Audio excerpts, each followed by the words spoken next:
Welcome everyone, it's Thrift Behringer here for the Chattahoochee Valley Community College Coaches Show. And again, we are home to all of Pirates Athletics on Georgia Alabama Sports Live. And this is the first of many coaches shows we're going to be doing live on the campus of CVCC. And I am with, to start our inaugural show, with the women's head basketball coach. His name is Joe Richardson. Joe, thank you so much for joining us, Coach. Thank you for having me. All right, Coach, we're going to kind of introduce you. Now, I know a lot of the CVCC community knows who Coach Richardson is, but this is for the Tri-City area, everyone else out there to understand who you are and how you got involved in basketball. So I like to say this. No one tells your story better than you. Instead of me asking you a million questions, I'm going to let you say from all the way your playing days, where you were in high school, where to lead it up to where you're at right now here at CVCC and all in between. Tell us how you got here, Coach. Started back, I'm from Rockford, Alabama, a very, very small town in Alabama. Some of you might have passed through and didn't even know you passed through. But I'm from Rockford, Alabama, and basketball really started early for me. My uncles and dad even were good basketball players. Right. And my high school coach, who's in Alabama Hall of Fame, Joe Blue, he kind of started the passion for me. We've had several good teams at Central Coosa, where I went to high school. I think they won 4 or 5 state champions. Funny fact, the last state championship was 3 years ago, and my son was the MVP on that team. Oh, wow.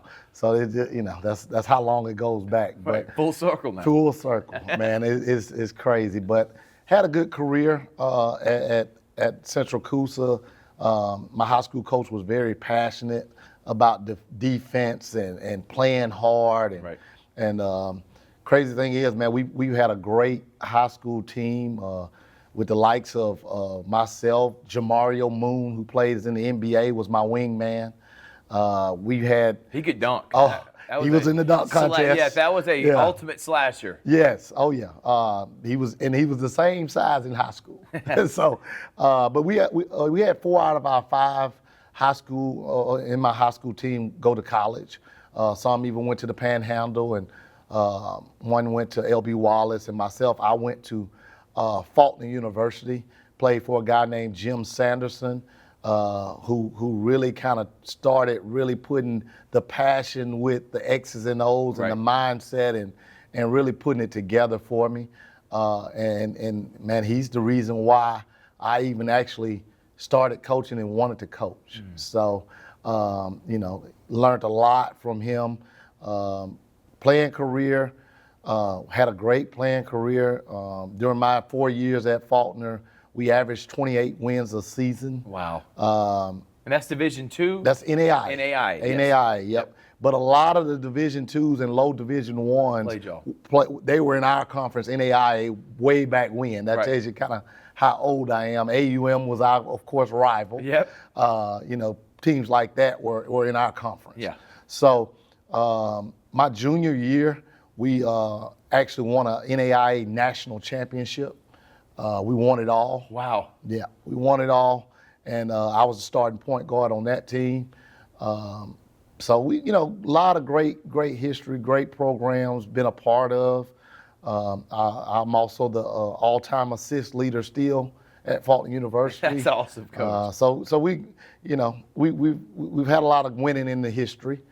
So got invited back as a graduate assistant at Faulkner. Okay.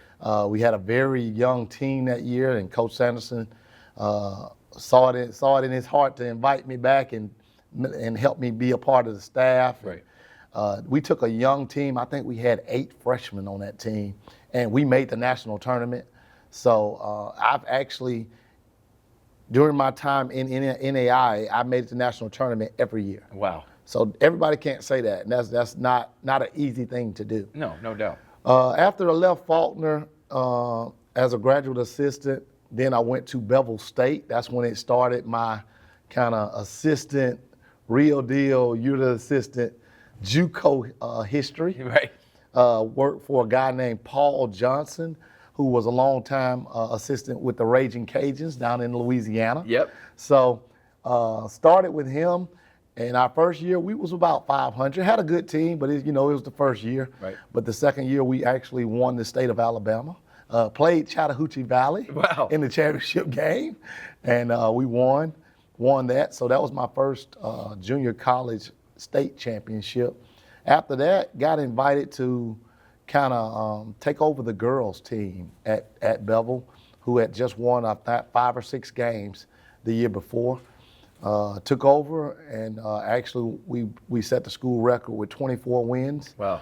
In the very next year, and had a really good squad. Had five girls off that team go Division I. So just winning. Next year we got up to number 17 in the country, and then the following year they shut down the program. Oh, yeah, new president. Right. So, when one door closes, another one opens. Yep. I went and worked for a guy who's just big time in every aspect of life. Bruce Stewart. Bruce made a name for himself at Middle Tennessee and Okaloosa Walton, which is now Northwest Florida State. Yep. So my first year down there, me and Bruce worked super good together. We won the state of Florida. Which is one of the top junior college states in America. Yes, it is considered. Florida and Texas would be best. probably considered the top Yeah. junior college basketball in the country. So we won it that year, had a really good team. The following year, we had a really good recruiting class. Bruce then found out he had a tumor. Oh, man. Brain tumor, and he was not able to coach. I took over on an interim basis, and we went 26-4. Had a first team All-American, which was the first one in a while there. After that, they decided to go another route. They wanted kind of an older guy. I was the young guy young guy in the bunch, and they went with an older guy. And I kind of got out of sports altogether. Right. Went another route for about 11 years. And then Chat Valley came open. Had a great relationship with Ben Hicks, who was the AD at the time. Yep.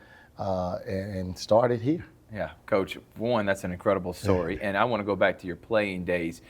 You made mention of all the coaches, but you were a coach on the court. Oh, yeah. So did you know being a head coach was something that you were going to do? Did it just kind of happen? Like you said, when you graduated, you didn't know what you want to do with your life, so then coaching came about? Or did you know when you were in high school? Because point guards, they have to be like another extension of a coach. You know that. So when did that start, like, man, I can actually do this. I actually want to be a head coach somewhere? It didn't start for me. Had no idea, no passion to coach until I picked up the phone and Jim Sanderson called me and said, hey, I got a graduate assistant job open. We're going to pay for you to get a master's degree, and I need you to come over here and help me. Right. And that's when it kind of clicked, like, hey, maybe I can do this. Right. And that's when the passion and the love, it's one thing, people got to understand, it's one thing to play with passion and know what you're doing. It's a whole different ball game to teach that to other people. That takes time, that takes studying, that takes being around the right people. Right. Because to play it and to teach it is two different things. Exactly right. But you talked about Coach Sanderson, what he meant to you. Let's go back to the mentors. I mean, Coach Sanderson, is there any other ones that maybe, family members who were very instrumental in developing Coach Richardson as a young man? I remember, of course, everything starts in the yard. Yeah. When you're from the country. We had a goal in the yard, and I have an older brother and an uncle who, like I said, was very good in high school. We would always have battles.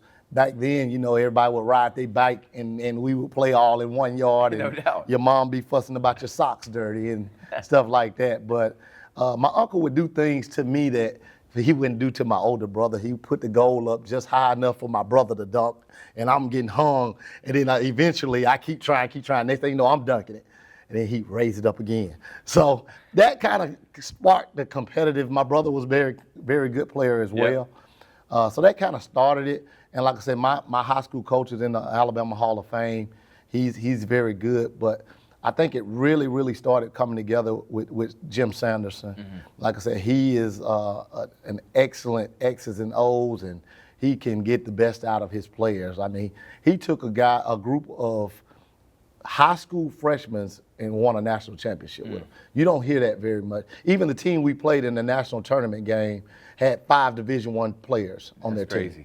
And we beat them, and we didn't have no transfers. All of us came from little small schools like Charles Henderson or New Brockton High School. Or, you know, we came from little places like that, and we just developed and worked together until we made ourselves champions. So he deserves a lot of credit. I learned so much from everybody I've worked for. Paul Johnson, he was longtime Division I assistant. He was excellent at recruiting and getting things done on that end. Bruce Stewart, excellent at X's and O's and getting execution and just the mindset that you have to win it all. So, you know, I pulled a little bit from everyone and then added my little twist to it. And that's how you get Joe Richardson. Yeah, no doubt, Coach. And you made mention of NAI. I want people to understand, especially 20 years ago, 15 years ago, Coach, that's high level. That's like a step below Division I. Oh, yeah. We played some Division Is. We've actually beat Division Is. So it's not, don't think of it as that. If you're one of the top level NAIAs, you can play. Yeah, no doubt, Coach. So that, you know, that's just one of those things. But pulled a little bit, like I said, I have several mentors. But you know, like I said, I pulled a little bit from each one of them. Coach, you talked about you're young, and which is funny because nowadays everybody wants the young and up and coming coach. But years ago, when you were talking about after taking over as interim, you win, and then you don't get that opportunity. For all the young coaches out there, I know that was kind of debilitating, can be very frustrating, but you didn't still give up, even though 10 years later you took kind of a hiatus. You still had that urge to coach. What are some of the learning things you had from not getting that coaching job like you should have to not still giving up on your coaching aspirations? Well, you know, it's always in you. So what I did was took the time off to be there for my family, my kids. Like I said, I had a son that played. So, you know, the time and energy went towards them and training them. And it was always in me. So when they got older, you know, and then this opportunity presented itself, I said, hey, it's time to bounce back. Yeah. So once a coach, always a coach. I mean, it doesn't go away just because you walk away from it. Now, there's a difference, I feel like, in how you obviously handle coaching girls to handle it coaching boys. But from what I've heard from elite level coaches, usually if you coach them the same, and if the girls team plays like a boys team, if you will, usually those are the best girls teams that they get after it. They're super aggressive.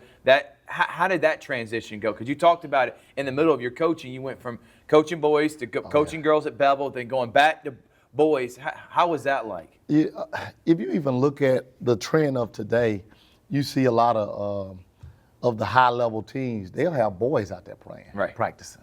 You saw South Carolina. I forgot what they call that. I mean, this has been going on for years. Back when I was at Bevel, my managers were all boys. For that simple reason, we would have them go against the girls in drills, and because it just gives them a mindset that they can do it. The boys are a little bit more athletic, so they got to think more and do different things to keep the ball in front of you and different things. But you coach them the same. A player is a player. Of course, the girls ain't, well, now you can't say that because girls are dunking and everything else. I was about to say. But, you know, of course, the athleticism above the rim is a little different. But a bounce pass is a bounce pass and a jump shot's a jump shot. Exactly. So it's the same. The mindset is the same. So and you say girls playing like boys, it's a mindset. Yeah.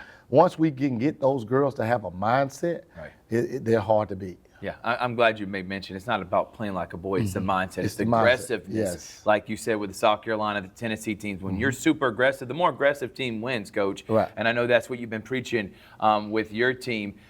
You know, Coach, do you still try to play pickup ball or anything else? When you're out there coaching, I got to ask the question. I feel like you can still get it now. Former point guard, you still like your playing days, or you hung that up, you're all about the whistle now? It's all about the whistle right now, man. It's all about the whistle. Actually, it's funny you said that. Sunday, I came in with one of my players, and I said, I'm going to get me a workout in, and I'm going to show her I can shoot. I can still shoot it for the first quarter, but anytime after that, Your leg's done. you better come get me, coach. You better come get me. After the first quarter, it's come get me time. Yeah. But you still have to be in some type of physical shape. How important is that as a coach to be able to still show your athletes the drills, how to do things? I feel like that's imperative, especially for today's athlete. Yes, they want to see that you can still do it a little bit. Right. You know, it's a respect thing. They know that you know what you're talking about. Right. To especially get out there and show them, because different people learn different ways. I mean, some people I can just go say, hey, set a flare string here and do this, that. They pick up right then. Right. Some people you have to actually go out there and show them, hey, this is what the flare string, this is how your feet need to be. Right. You know, so you really have to go out there and show them. So that's very, very important. And like I said, you do have to have a certain level of conditioning yourself if you want to be good. Yeah, no doubt. And we'll talk about conditioning and what his coaching philosophy here after this break. It's the CVCC Coaches Show on Georgia Alabama Sports Live. I'm with head girls coach Joe Richardson. We'll be right back after this. Glenn Smith Chevrolet GMC presents a fantastic lineup of popular full-size SUVs and mid-size trucks. Compare side by side. Take your choice from new Chevrolet Tahoes and GMC Yukons, discounted up to $7,000 off. Or Chevy Colorado and GMC Canyons, discounted up to $5,000 off. Experience unmatched durability, powerful engines, and advanced technology. Choose your perfect vehicle today at Glenn Smith Chevrolet GMC in Opelika. Get ready to smile. Welcome back, everyone, to the CVCC Coaches Show here on Georgia Alabama Sports Live. I'm Thrift Behringer. Along with me is head girls basketball coach Joe Richardson. All right, Coach, we kind of got in your background. Now let's talk about what CVCC has in store for us. We'll start with last year. Okay, you come in and you got to lay the foundation. You know, they've had success the previous years before you were there, so you know there is talent. You can win here. So when you took over that job, what were some of the first things you were trying to implement for people to understand what is a Coach Richardson-led team? Well, you know, like you said, I took the job really, really late. Right. A lot of the good players were already signed, especially, see, people got to realize women's basketball and men's basketball recruiting is different. Women usually go ahead and sign. Yeah. they don't like wait last minute. They don't like to wait around. They usually go ahead and get it out of the way, and they know where they're going, and the relationships are already built through the year, and when that season's over, they usually go ahead and sign. So the pot was a little empty, but the good thing is I wasn't left completely dry. We had great players returning. My first duty was to touch bases with those players that were returning. I think that was the best recruiting job that I could do, is to get those girls to come back. So that's where we started at. We started with girls like Haley Sanders and KB Boykins and Autumn and some of those names, Naya. You know, we had a really good group. I added some pieces with them, and we just went from there. Yeah, you had 7 players last year. Yeah. It came still second in the conference in your first year. Yeah. But how was that, you know, with only having 7 players, especially foul trouble, the long season? Did it kind of wear on the girls just not having that depth that you needed? You would think that, but, man, it was early on it did, because, you know, I coach a little different, you know, and that's one of the things I tell people as soon as I sit down with them and their parents. Hey, everybody can't play for me, and that's okay. Right. I'm fine with that. But those who do stick it out, as you can see, we're gonna produce some good product. Yep. You would think that because we had 6 or 7 girls, that the girls would wear down. It was the direct opposite. Like, we would play teams, and the other team would call timeout. We were pressed with 7 players. I don't know if you saw us last year. We pressed with 7 players, and our girls would run to the sideline and say, "Let's go, y'all. They tired." You know, that's the mindset that we had built. You got 8 less players. 8 less players, and they're saying they're tired. Yeah, they're tired. Let's go. Right. So we had built a mindset. The girls had did an excellent job of just believing and buying into what we were doing, and you know, it paid off. I mean, we had one girl that was supposed to be my manager that came in from Phoenix City that was supposed to be my manager, but we saw the potential and we put her on the team. And another girl, Lex, who is probably one of our best softball players Right. that came up and said, "Hey, coach, I played in high school, and it was one of my dreams to play in college." So we put her on the team, and these did a girls pretty good job, coach. did a great job. So it's possible. It's just about what you want to do and what you're willing to sacrifice. And those girls last year sacrificed. You're talking about KB, who ended up, I think last year before I got here, KB averaged right at 4 points a game. Last year she averaged 18 points a game, 9 rebounds. Third team All-American. So, it's stories like that keep you going. Yeah. That lights the fire even more. Right. Last year, you think about it, we had 7 players, but we had the player of the year and the runner-up. A girl like Haley Sanders had averaged 17 points and 10 rebounds from the point. Right. She led our conference in rebounding from the point guard slot. Right. So, to see those girls do that, and to see them walk across the stage and move on, people don't understand. We had 4 girls sign scholarships out of those 7, Right. and so that's really good for our program. Yep. That's really good for CV. That's good for our community. Yep. That let everybody know that you don't have to go across the world to get better. You don't have to go across the world to get scholarships. Exactly. Don't look at CV as, that's the down step.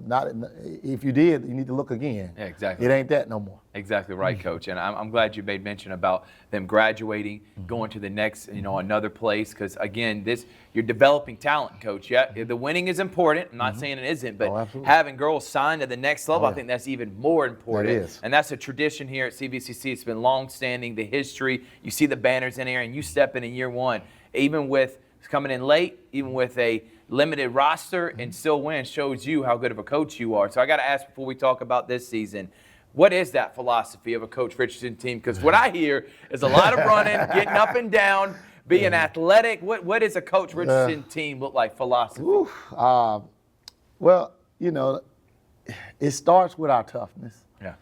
If you looked at some of the T-shirts we got, we got one that says "Built Valley Tough," and that's not by chance. We really want that on your mind when you come here. Right.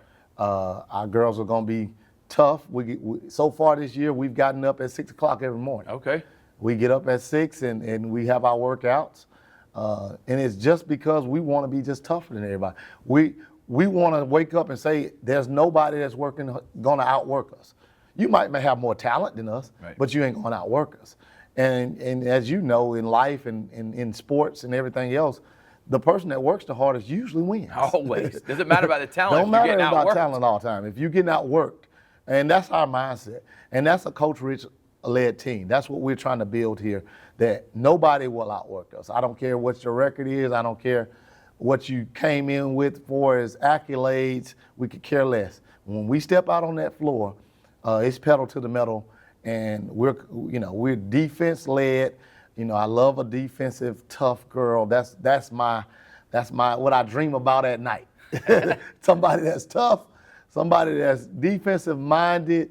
You got to have a little athleticism, but that's what we hang our hat on, is defense and rebounding and just being tougher than you. I got to let you shout out your assistant coach. Oh, yeah. Okay, you got to show her some love. So oh, yeah. It always helps in the junior college. Y'all are limited on the amount of help and resources y'all have. So any help you get is imperative. So talk about your assistant coach. Coach Jackson, this is her first year with me. Last year we had Coach Blash and Coach Slaughter. This year we got Coach Jackson. Coach Jackson has ran AAU programs. She did training on the side. She had her own training program. Yeah. So she's been great.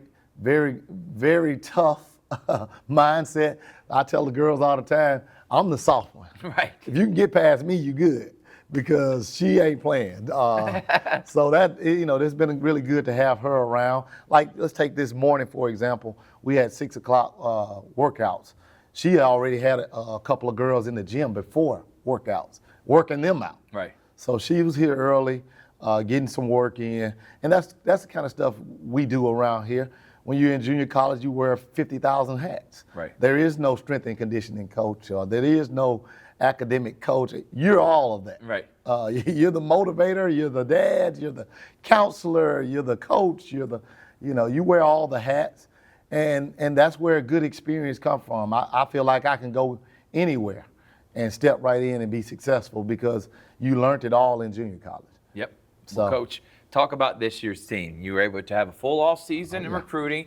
I hear you've got some dynamite talented players, and I'm not going to put you on the spot and say you have to name everyone on your roster, but who are some of those new comers this year that you're excited about for 2024, 2025, man? First of all, I'm excited to have 15 players. let's get It's nice to have a full roster, right? Let's get that out the way first of all. We excited that the layup line looks a little better now. Right. But we've got a good group of girls, man. I've really been excited about where they are now and where they've grown from when they first got here to now. Right. And we still got a little ways to go before we really have to step out there and play somebody. But just to name a few, from last year we got Carissa Johnson back, who started just about every game for us. Really good jump shooter, plays her butt off on the defensive end. So she's the one with the most experience with me. Right. We also got Journey back. Journey didn't play with us last year, but she played the year before, started a lot of games for Coach Ron and Coach Wood. Yep. So she has a little bit of experience. So we're excited to have her with some size. We're a lot bigger than we were last year, a lot bigger. One that comes to mind immediately is we have a transfer from Pensacola, Zai Thompson, and she's a very good athlete, and she has taken on a leadership role so far. And she can run and jump with the best of them. So we've just been really working on her skill work and what it takes and what we're asking her to do. We also have a high school girl from Ohio, Aaliyah Younger, very smart player, can shoot the ball, can do a little bit of everything. We're excited to have her. She actually was getting Division I looks her junior year, broke her ankle, and that's kind of how we slid in there and got her. I actually played at Faulkner with her high school coach, so we had a connection. He called me about her, and we loved her, and we're glad that she decided to come on down and be a Pirate. But there's so many names that we can name, but we're bigger, stronger, and faster than last year. And the girls are picking it up, and that's how we want to play. We want to play bigger, stronger, and faster. Yeah. But, I'm an execution guy as well, so some of these girls, have never had to execute at the level that we're executing and never had to defend at the level that we're going to defend. People got to understand you can have as much talent as you want, but these are freshmen still. Yeah. I don't care how good they are, how good they were in high school, but they're still freshmen. So it's still going to be a learning curve. We still got to do it when the lights come on. Right. But I am excited. I do like the direction that we're going. We're showing some leadership. They're even killing it in the classroom, which is very important for us. We haven't had any problems. We're actually having teachers contact us and saying how good of a job they're doing. Awesome, Coach. So, it's character first. And that's a big thing for us here at CV on men's and women's side. Any sport that you play, we look for character first, and we got a good group of character girls this time. Coach, final question.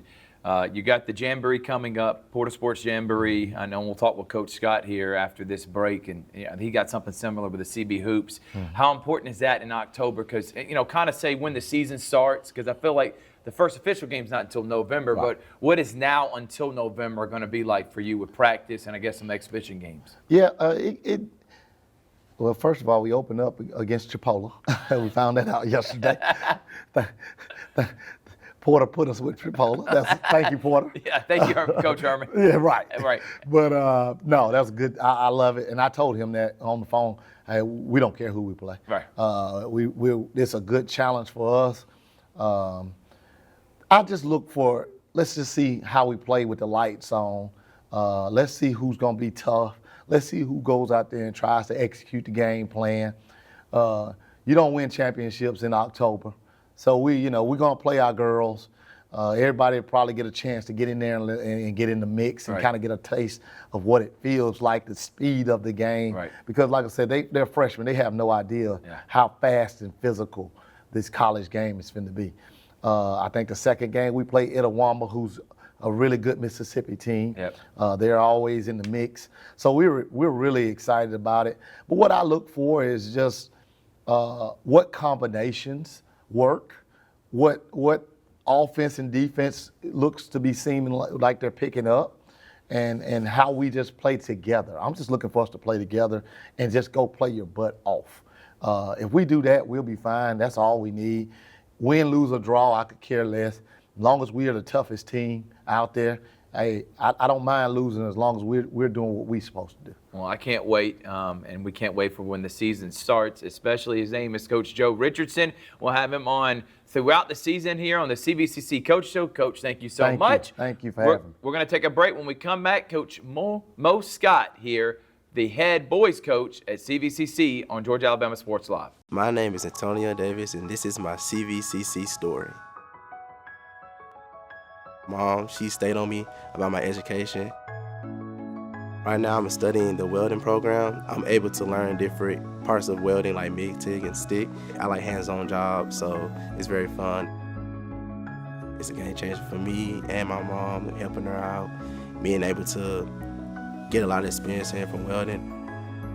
They always say college is very stressful. When you have people to help you, the instructors and the teachers, they're able to help us and guide us to what we need to do. I'm ready to work. I'm ready to take my skills that I learned from CVCC and put it towards another different companies, be able to take this and build it. I want to have my own company in welding. I'm doing this for myself, and also I'm doing it for my mom because she always wanted a bright future for me.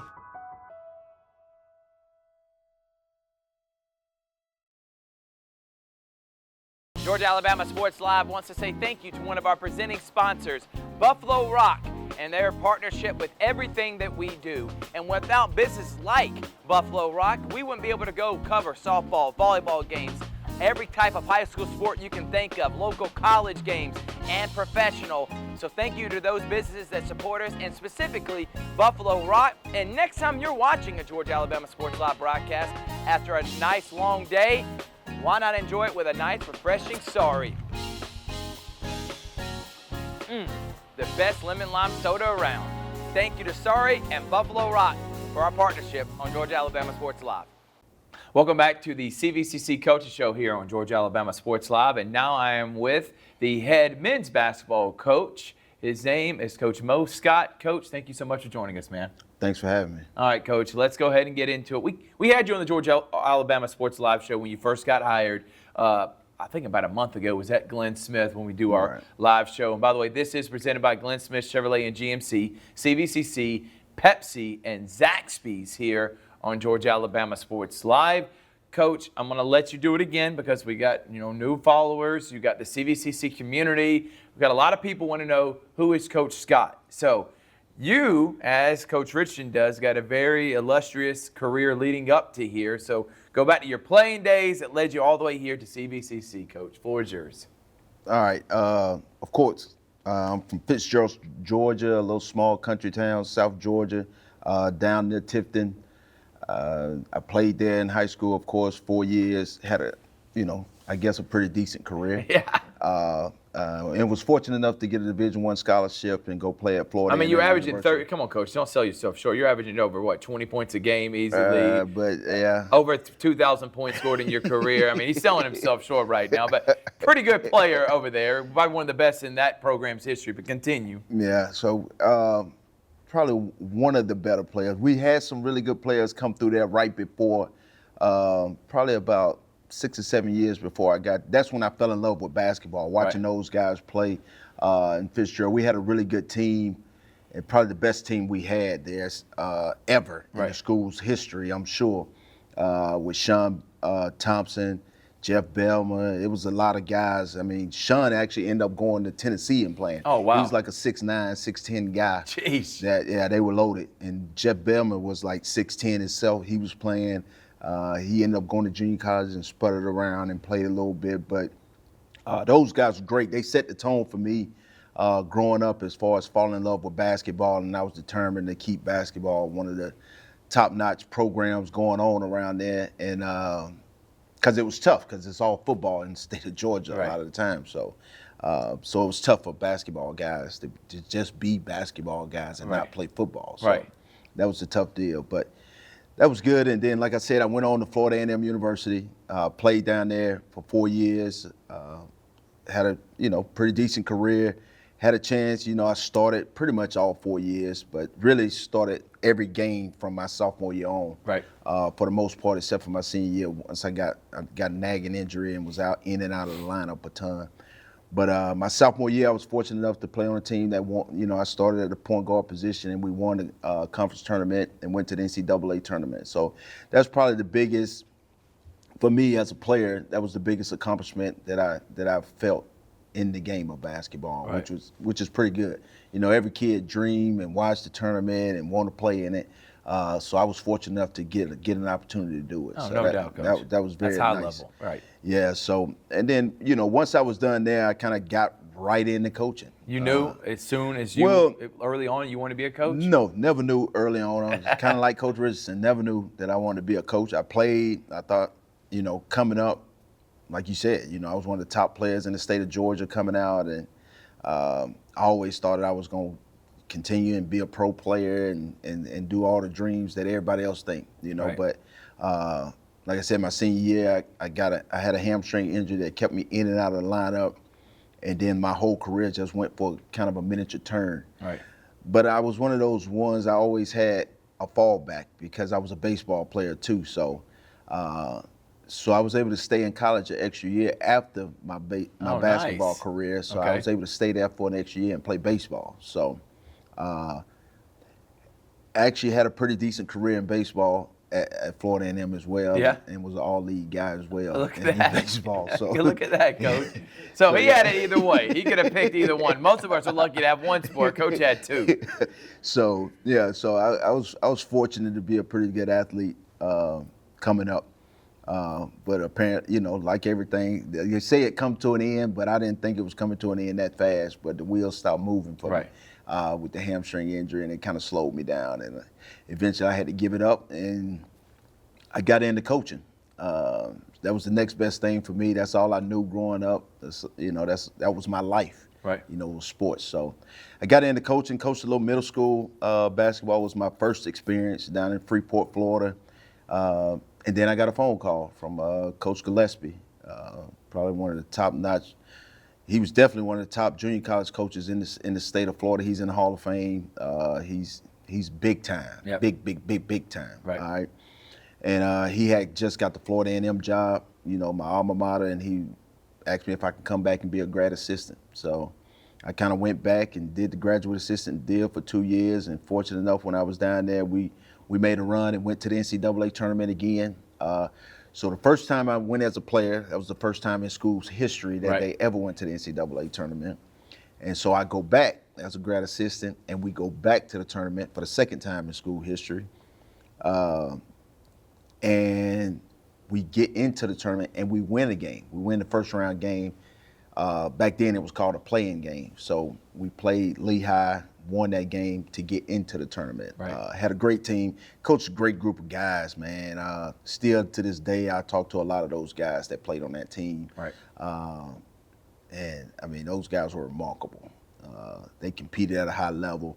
And that's where I really start focusing in and learning my craft about, what it takes to be a coach, what I kind of wanted my team to look like, right. Kind of the toughness you got to have. Gillespie was really big, X and O guy, man. I mean, when you talking about breaking it down and coming out of timeouts, understanding the game, man, he was top notch, man. He was one of the better ones that's out there, And I left there and took a high school head job after my grad assistantship was over with at Chipley High School down in Florida.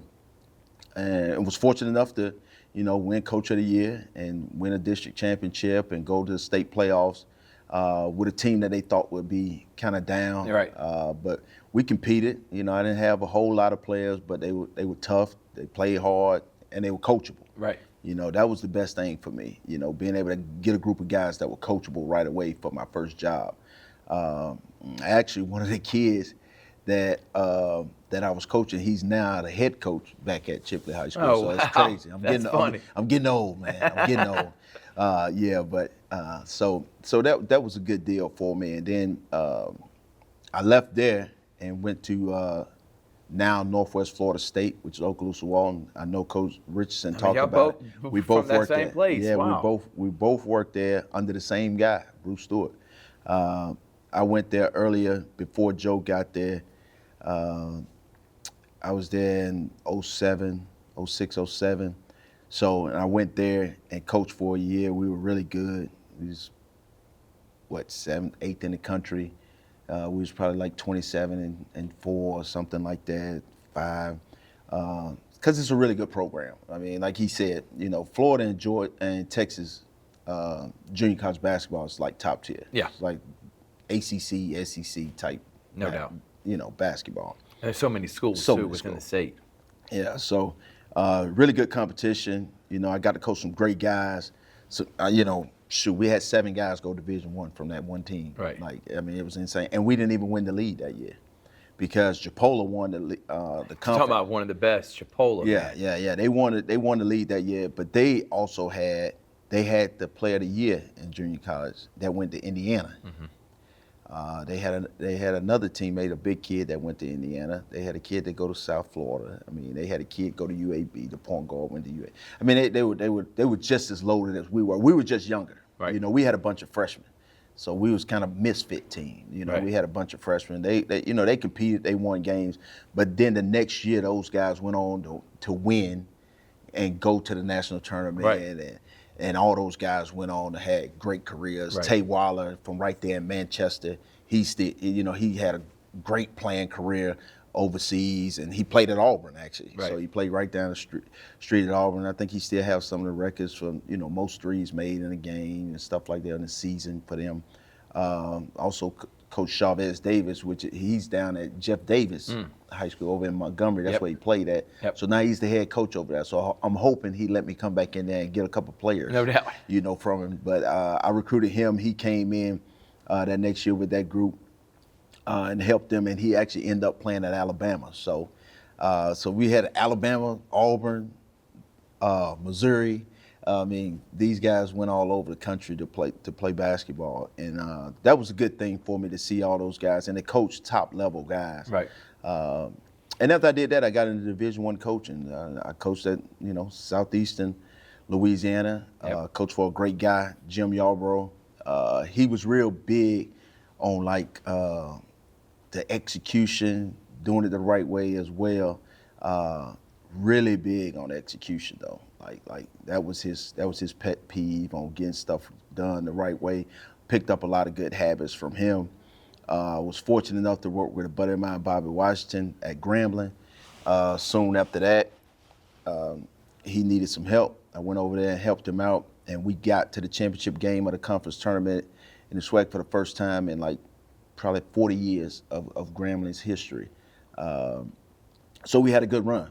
And then after that 1 year, we thought we'd come back. We had majority of the team. Right. And I get a phone call from the guy that I was assistant with at Southeastern. He had just took over at Southern University down in Baton Rouge. Another D1 school. Yes. So I jumped ship, which was a bad thing to do because Grambling and Southern are like enemies. Yeah. Like That's like going to Alabama if you're from Auburn. Yes, it's similar to that. Yeah, it's traitors. So yeah.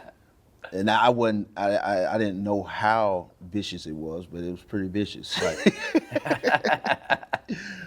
But I went down there with him because we had bonded. Southeastern was my first Division I job, Right. and he was an older guy, and he kind of took me under his wings. Brought me kind of taught me how to operate as a Division I coach, as a college coach. So when he made the phone call, it was easy for me to go, and he wanted me to come down and help him out. They had a lot of academic problems and things of that nature, but I handled academics at Southeastern, so he knew I could come in and kind of help him out with that part of it as well, to get him out of the situation they were in. So I was able to go down there and fortunate enough to help him out of that. In our second year, we ended up winning the conference and going to the NCAA tournament, which was a great feeling. Yeah. And we went on a great run for like 6 years. We went to 2 NCAA tournaments, won a regular season title. I mean, we was beating top level teams. You know, we won games against Texas A&M, Tulane, Mississippi State, like Wyoming. I mean, it didn't matter. We was just putting them away. So that was it was great run. And then fortunate enough, kind of like Coach Richardson's situation. The head coach, Roman Banks, that, you know, buddy of mine, that his dad passed, and I think that took a toll on him. So he decided to step away and become, you know, kind of AD.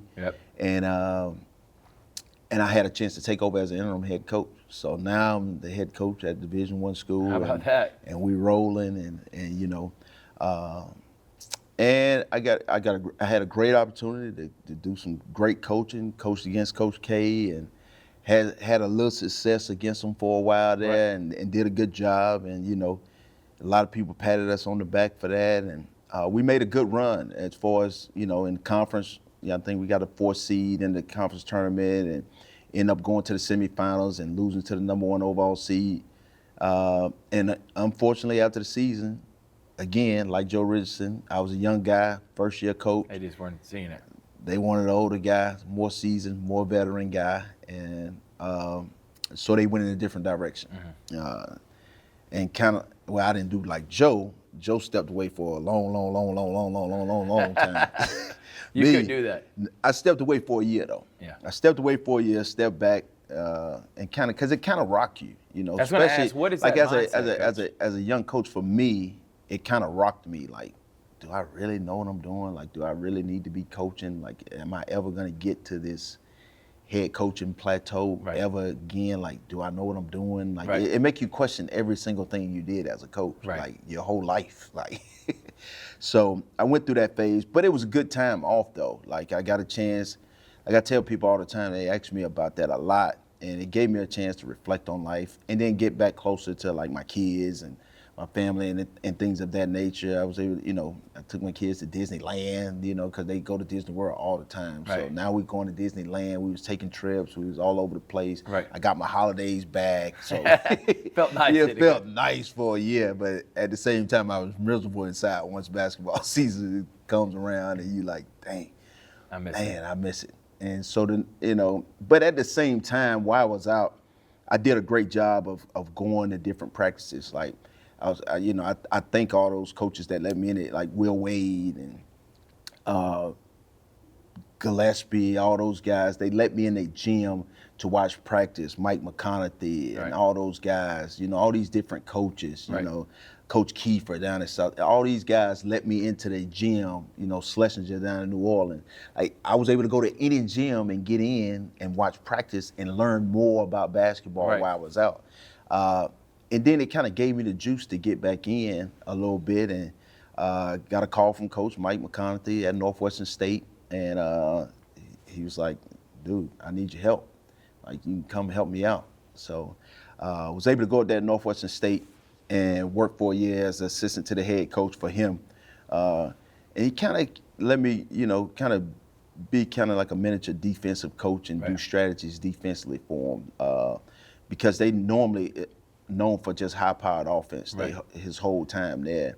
And I was fortunate enough in the first year I was there, we actually was in the top in the conference in some defensive categories. And one of the reporters was like, Coach, this first year you ever been in the top of the defense category. You're going to turn into a defensive guy now?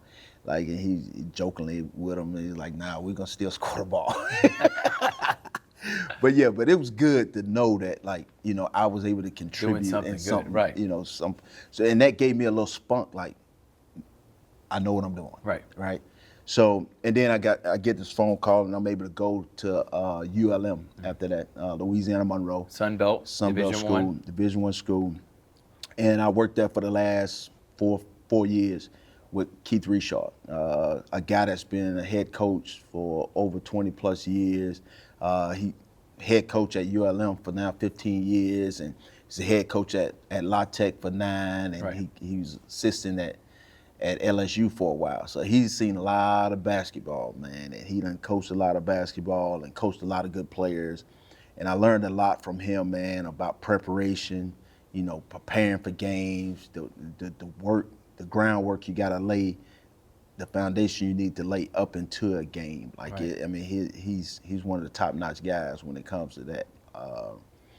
And so I've learned a lot from each one of these guys that I've worked for. So I could say my career in coaching I've been blessed. No doubt, I Coach. tell people all the time, I've been fortunate enough to walk in great situations. I've been put in great situations, but Why'd you take this job then, Coach? You were in that D1 level. I felt like if maybe you would have stuck with it a little bit, maybe you would have got a D1 Yeah. offer. Do you felt like you were ready to be a head coach now? Why was CVCC the opportunity you wanted to take? Because usually, people are very careful on how they make their decisions. So I know you're the same way. So you didn't just say, hey, I'm going here to go here. You put a lot of time and effort. Why was CVCC a job you really wanted to be sought after and go get it? Right, and a lot of people ask that question, and it's just, I felt like it was the move for me at this particular time.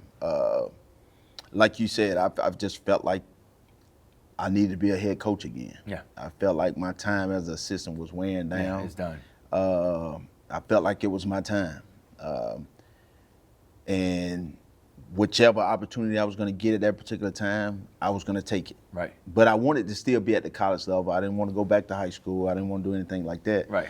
But I didn't mind going to junior college. I didn't mind going to Division II, NAI, if it was the right situation. You just want to have your own program. I wanted to have my own program and see if I could do it all over again. I thought it was for me to give myself another opportunity to be in charge of a program again and see if I could really run a program and get it going. Wow, Coach, I think you made a great decision. I'm looking forward to talking about this year, but we're going to take a break. I am with the head men's basketball coach, Coach Mo Scott. As you see, I told you, illustrious career. This guy's been all over, basically D1 at every school, it seems like, in Louisiana, except for LSU, and he was eventually going to get there too, for sure about that. But we're going to take a break. When we come back, we're going to talk about this year because Coach came in late, so he had to get on the recruiting cycle, late in the game and seeing how his team's turning out in year one. It's a CVCC Coach Show here on Georgia Alabama Sports Live. Glenn Smith Chevrolet GMC offers popular full-size trucks with a legacy of strength and durability. Side by side, the new Chevrolet Silverado and GMC Sierra 1500s, discounted up to $13,000 off. Or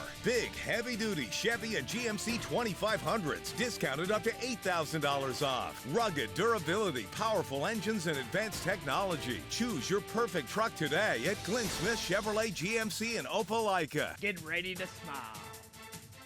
Welcome back to the CVCC Coach Show here on Georgia Alabama Sports Live with head men's coach, Coach Mo Scott. And Coach, let's go ahead and talk about philosophy now. Now you're in year one. Like I said, the hire came in kind of late, about around July, August, when that was going through. So you kind of missed an off season of recruiting. We'll talk about that in a moment. But philosophy-wise, laying the foundation, what are the first couple of months? Because I feel like that's the most crucial time.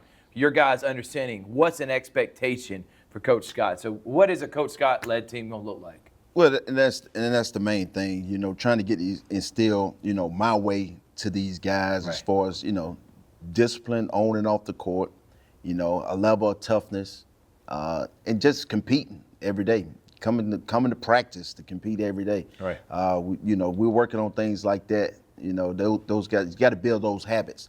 If we can build those habits, hopefully it'll lead to going over and spilling into games where we get out there and we compete every time we step out on the floor. Yeah, Coach, and I know, especially here early on, they need to understand what you want from them, and so that can lay for now future teams and kids that are coming back understanding, all right, this is what's going to happen when you come here to play for Coach Scott. But the recruiting part of it, talk about kind of that. I'm not saying it was a learning curve, but just it's an obstacle you obviously had to overcome You didn't really have much of a roster. You're having to come in kind of bare cupboard. So how did that process go in just trying to get a roster to make sure you can be competitive this year in year one? Well, I mean, we did a pretty decent job. Right. Me and my assistant, Malcolm Holyfield, we did a decent job of hosting a couple clinics, camps, tryouts, I should say, and allowing kids to come in and work out for us. But it was bare. Only 3 guys returned from last year. One of them actually played last year. 2 of the guys returning did not play.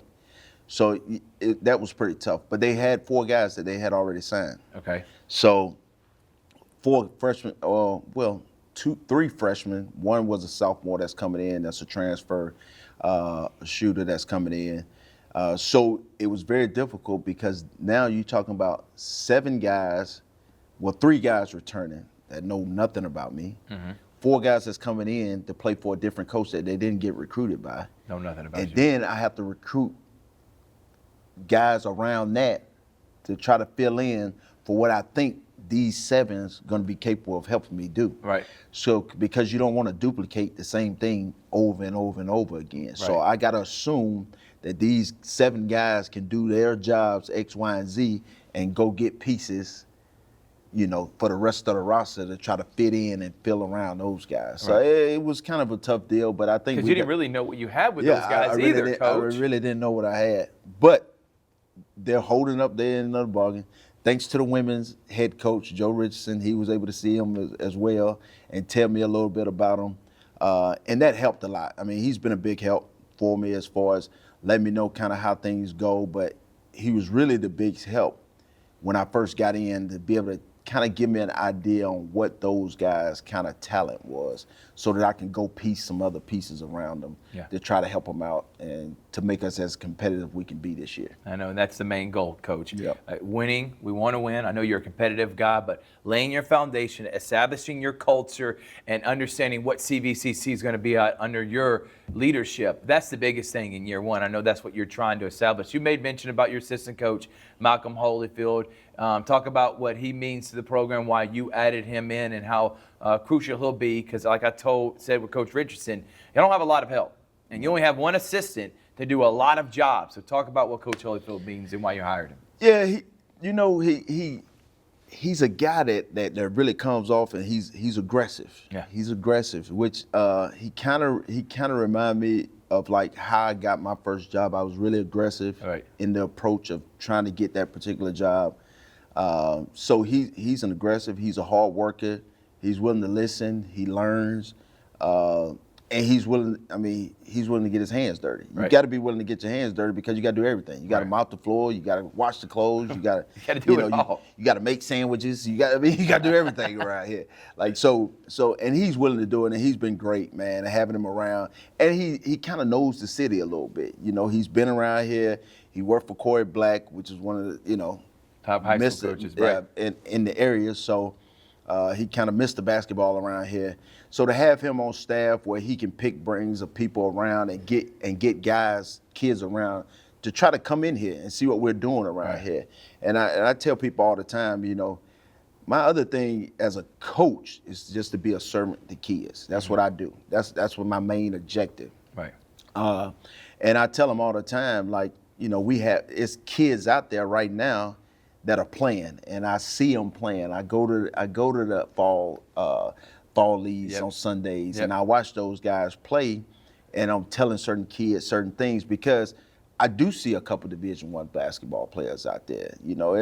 And I know everybody want to go Division I, but I see some Division II, some NAIA guys, some junior college guys, and junior college guys. So I'm fortunate enough to see that because I've coached at multiple levels and the highest level.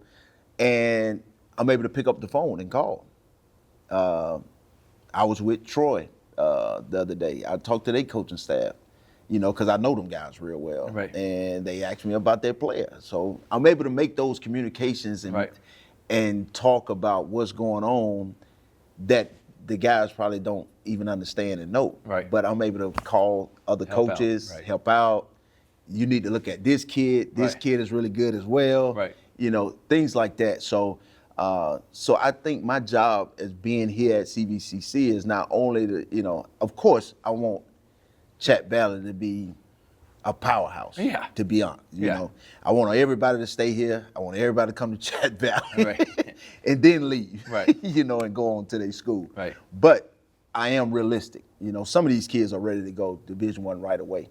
So they should go. And I'm going to pick up the phone and call a coach and tell them, look, man, you need to come. This guy's it. You need to recruit this kid. Right. But the ones that's not, come to CV. Let me coach you and see if we can get you to that level and then promote you and get you out of here. Yeah, development, that's a big thing in the junior college level. So these first month of practice, how has it been, Coach, and leading into, you got exhibition games in October. Is it just the Jamboree? Is there a few others? Because I know the season technically doesn't start until November. So talk about what these first couple months are like with practice, working out. I know Coach Richard's talking about he's getting up at 6 in the morning working out the girls. What's it been like for you and your team here? Yeah, it's kind of the same thing, same kind of grind. We get up, we work out certain days. Tuesdays and Thursdays, we're up in the morning early. Working out, weight room, lifting, conditioning, running, and things of that nature. But it's more the workouts and the practices that we're having that we, trying to grind and trying to just get ready to be, I guess, ready to play a game. Right. That was the big thing that I learned at my stops. Like, you always got to have your team before the game be ready to play, in all aspects, no matter what you see. If you see a zone, you got to have something in for a zone. Right. If you see man-to-man or press, you got to be ready for the press. Right. So just being prepared for everything, that's what we're doing right now. And, just showing them. And the main thing is just keep fighting through it. We may not get it right, but keep competing every day you show up. Yeah. And the challenge is going to come, but you just keep fighting through and keep competing.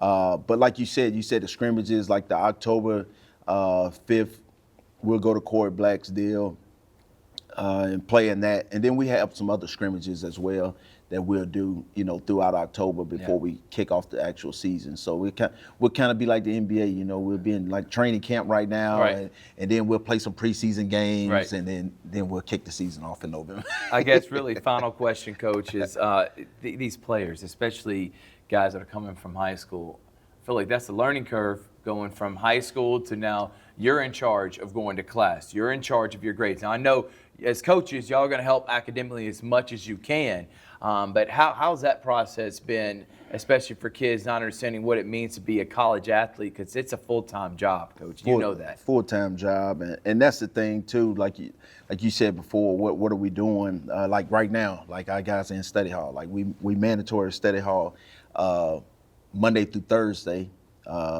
Like today, it's Tuesday, so they in there from 10 to 11:30 or so. Right.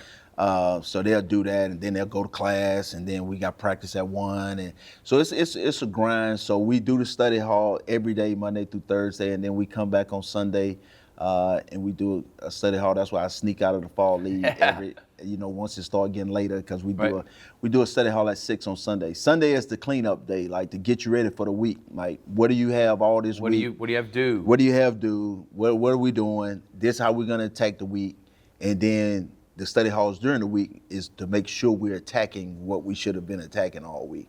Kind of like game planning for the actual game. So we game plan for life here as well.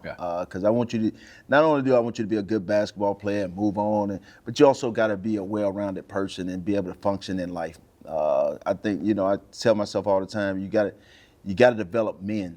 I just got through having a conversation with them. We worked out this morning, and we just got off the court. I said, you guys don't understand. Like, I know you guys think I'm tough and I'm, Right. I'm hard on you and everything. Yes, I am, because life is going to be hard on you. Exactly. And it's not going to slow down. Like, if you lose your job, what's next? You can't just quit. It's like out here running these lines. Like, you just can't give up because you may not make the time. Right. How about push through the time and say, I'm going to make the next one? Because that's like life going to hit you. Yeah. You're going to lose a job, the wash and dry is gonna go out. What are you gonna do? Like, do you just quit and you not have one, Right. or do you push through and find a way to get that fixed and find another job, Right. and make sure your family's taken care of? Right. Like, so those are some of the lessons I'm trying to instill in these guys, and a lot of them are picking up on it. That's the good thing. You know, we got a lot of guys going in the right direction, and I think that's going to be the key for us to be successful this year. And I didn't ask Coach Rich, and I'm not going to ask you about expectations for this year because you haven't even seen your team play yet. So let's at least let you play some scrimmage games and stuff, and then we can talk about what are some of the goals for this year's team. But I will make mention on that, Coach. Adversity defines elite, in my opinion, because those that can – everyone's great when everything's going good. How do you respond when things aren't going good, that are things a little bit tougher than they normally are? That's what defines someone elite, in my opinion. Right. So I know you're trying to establish that same mindset with your players. Looking forward to what should be a fun season. Thank you so much for joining us, Coach. Appreciate you having me. This is the CVCC Coaches Show on Georgia Alabama Sports Live. We'll see you next time. Good night, everybody.